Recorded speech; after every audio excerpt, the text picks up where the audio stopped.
Hey there, my name is Nate, and welcome to the Gamers Guild. It's been a little bit since I've been able to do anything, but I am now moved into the new house and very excited to start making some MCP content again, especially because there is so much awesome stuff that has just been released in the form of the update, as well as the new core box coming out that is spicing up 5 or 6 different affiliations, and there's just a lot of good stuff going on. This is not my typical setup, nor will it probably be the setup going forward, but for while we're still unpacking boxes and stuff, this is what I got.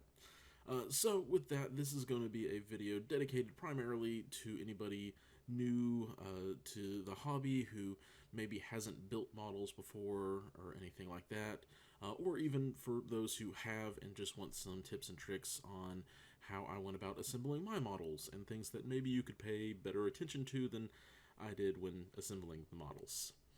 So with that said, the tools that I recommend you have for building your models are as follows. First, a pair of little clippers. These are great for just getting the models off of the sprue and all of the little corners and stuff. If there's ever too narrow a corner, clip out a larger section, and then you can just go in with the next tool that I highly recommend, which is just some sort of sharp blade. These are great for going in and scraping off any excess details or really just sprue material, stuff like that. A file for much of the same thing, just smoothing over any rough patches, and then your choice of glue. I personally, some people may call me a heretic for it. I love the gel control super glues. They work really well. If a model ever does break, it always ends up being a very clean break that's able to be glued back together very simply. However, and no discredit to these people, there's also plastic glue that will kind of melt your models so that they join together and form really, really strong, nice bonds.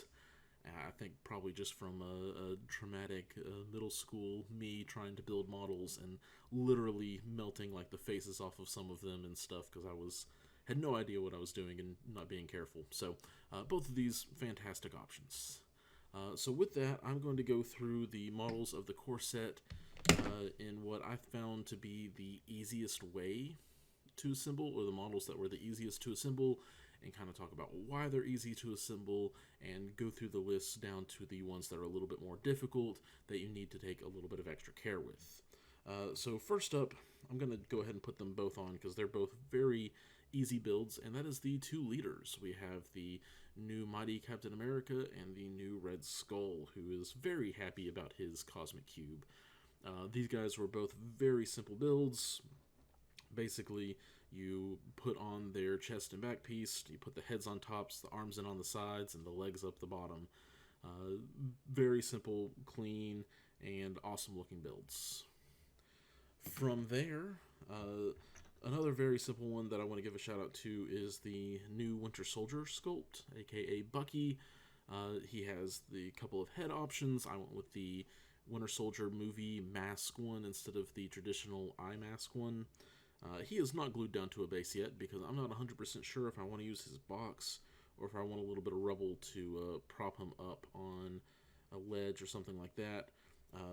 But of all of these, I give him the award of most improved sculpt from the original because his original sculpt was not my favorite by any means. But this one is awesome, and I am very excited to get him painted up.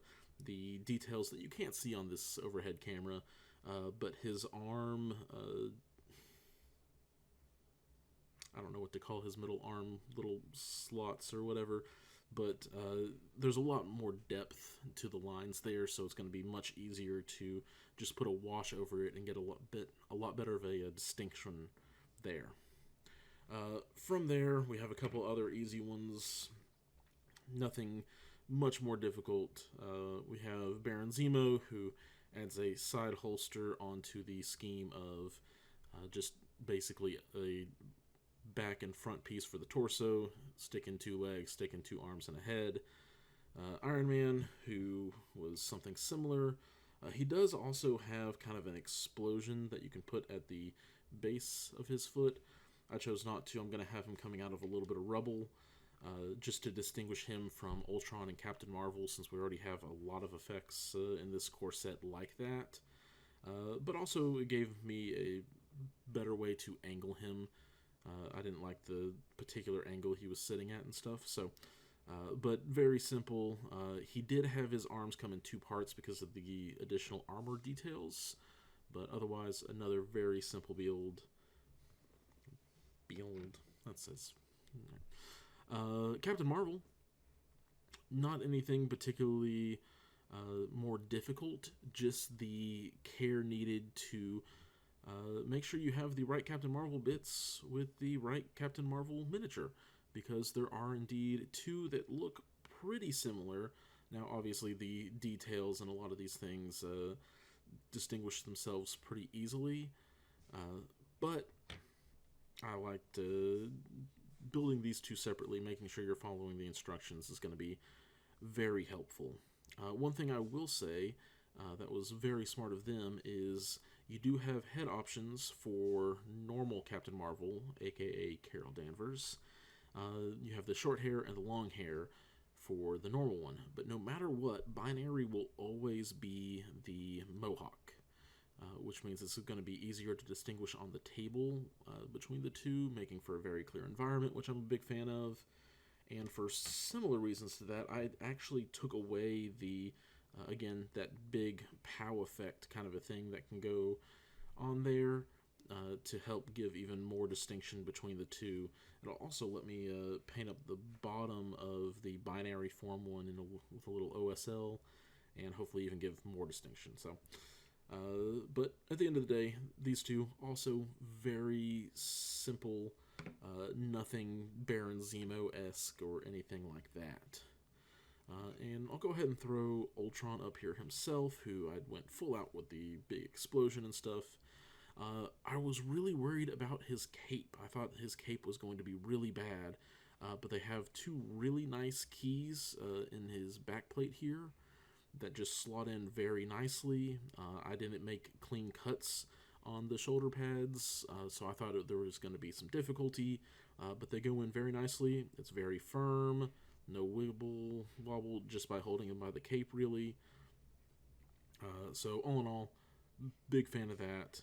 His drones is not quite the same case. Next up, and this one's probably only more difficult for me, is Black Widow. Black Widow originally comes with this sculpt that's supposed to be kneeing a Ultron drone off of its body, and she's propelled by that. I don't like my miniatures to not be able to tell a story in the context that they're on the table. So, like, all of these guys are on a city base, and her fighting Ultron looks really cool, but if I'm not playing against Ultron, it just doesn't really make sense for her to be knocking an Ultron drone out of its body.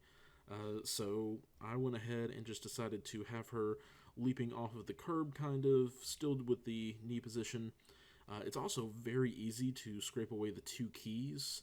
There's one right here that is pretty much entirely gone, and then one on the side of her leg, which is where she would actually get support from the base. Both of those scrape off really easily. Didn't even need to file it down. I just used my sharp blade. So that is Black Widow. Other than the extra little mod I did, though, very simple assembly. Her drone actually was a little bit trickier. The knee brace joint where you glue in the hips to the rest of the leg is actually a little bit fiddly. Just a very small connection point, so be careful when you're doing that. Similarly, because I made it more difficult for myself, Spider-Man was a little bit of a harder one, but again, that was mostly self-inflicted. His symbiote bits are very easy to assemble, and if you assemble him with the symbiote, it's even easier.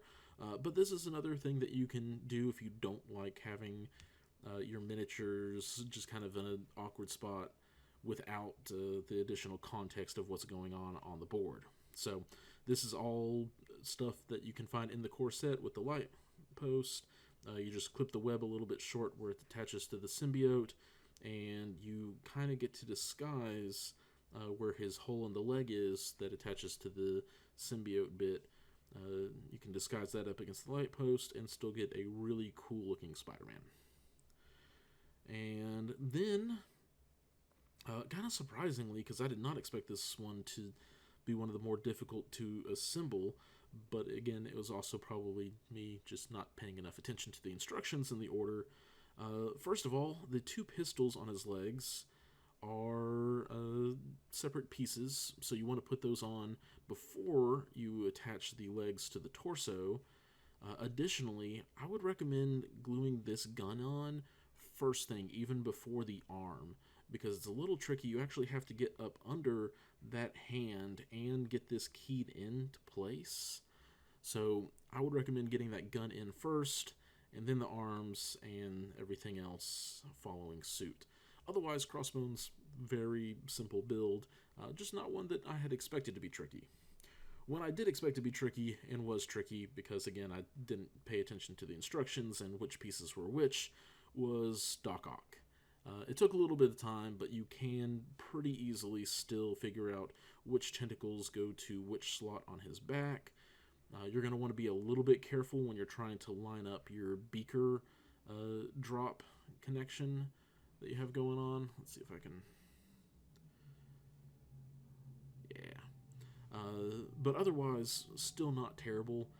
In hindsight, I kind of wish that I had kept all the tentacles glued to the base and then painted up Doc Ock separately, just so that you can get to these back details a little bit easier. But there is also still ample space back there to fit a paintbrush for edge highlighting and all that kind of stuff without being too worrisome. I would just make sure to paint the tentacles as a last thing after all the details on the trench coat are done. But otherwise, Doc Ock, really simple.